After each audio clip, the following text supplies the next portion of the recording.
بسم اللہ الرحمن الرحیم۔ سورہ نساء کے فضائل۔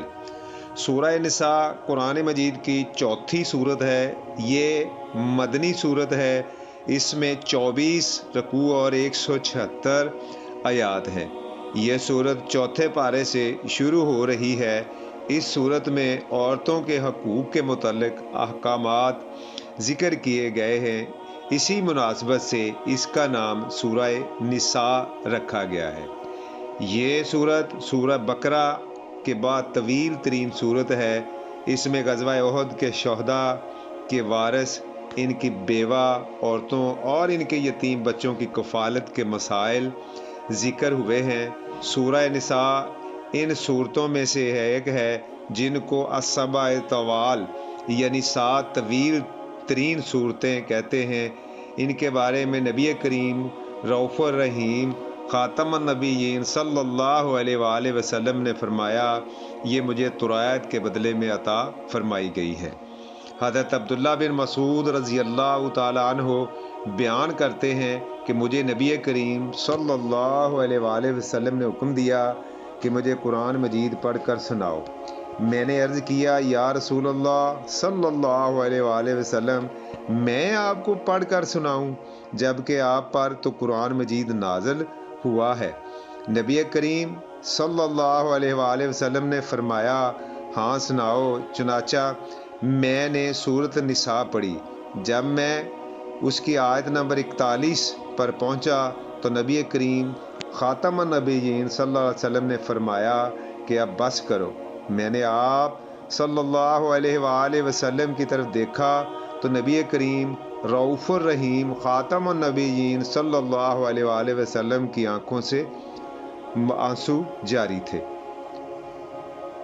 میں سورہ نساء میں حقوق اللہ، حقوق العباد، تقوی کی اہمیت، عورتوں کے حقوق، اہل کتاب اور منافقین کے رویوں کی مذمت، غزوہ بدر، احد اور سماجی زندگی کی اصلاح سے متعلق احکام بیان کیے گئے ہیں۔ سورہ نساء میں حقوق اللہ کے ضمن میں اللہ تعالیٰ کی بات کرنے، شرک سے بچنے کی تعلیم دی گئی ہے۔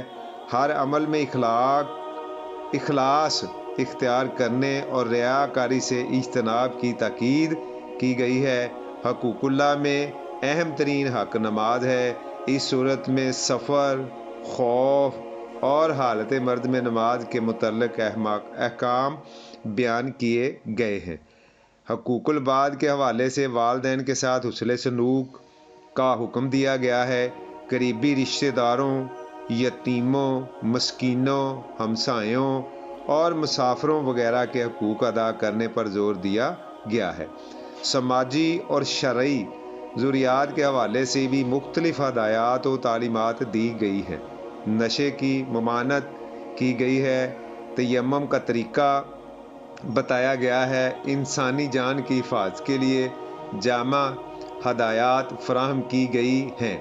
ہجرت اور مہاجرین کی فضیلت بیان کی گئی ہے۔ اس صورت میں عورتوں کے حقوق ادا کرنے اور ان سے اچھے سلوک کا حکم دیا گیا ہے۔ خصوصاً نکاح کے وقت حق مہر کی ادائیگی اور ازواجی زندگی میں حسن معاشرت کی تاکید کی گئی ہے۔ وراثت میں خواتین کا حصہ متعین کیا گیا ہے۔ جن خواتین سے نکاح ہو سکتا ہے اور جن سے نہیں ہو سکتا، ان رشتوں کی وضاحت کی گئی ہے۔ اس صورت میں جہاں عورتوں کے حقوق کی وضاحت ہے، وہاں ان پر کچھ اخلاقی و معاشرتی ذمہ داریاں بھی عائد کی گئی ہیں۔ سورہ نساء میں وراثت کی تقسیم کے احکام تفصیل سے بیان کیے گئے ہیں۔ اس صورت میں یتیموں کے حقوق ادا کرنے کی تاکید کی گئی ہے اور ان کے اموال کی حفاظت کرنے کا حکم دیا گیا ہے۔ یتیم بچوں کے مال کو اپنے مال سے ملا کر کھانے سے منع کیا گیا ہے۔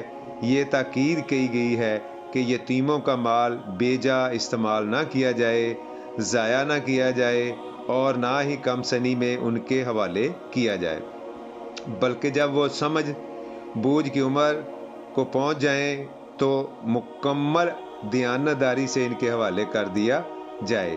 یتیموں کا مال ناحق کھانے کی سزا اس کی آیت نمبر 10 میں ہے ترجمہ: بے شک وہ لوگ جو یتیموں کا مال ناحق کھاتے ہیں وہ اپنے پیٹوں میں آگ ہی بھرتے ہیں، وہ عنقریب بھڑکتی ہوئی آگ میں جھلسیں گے۔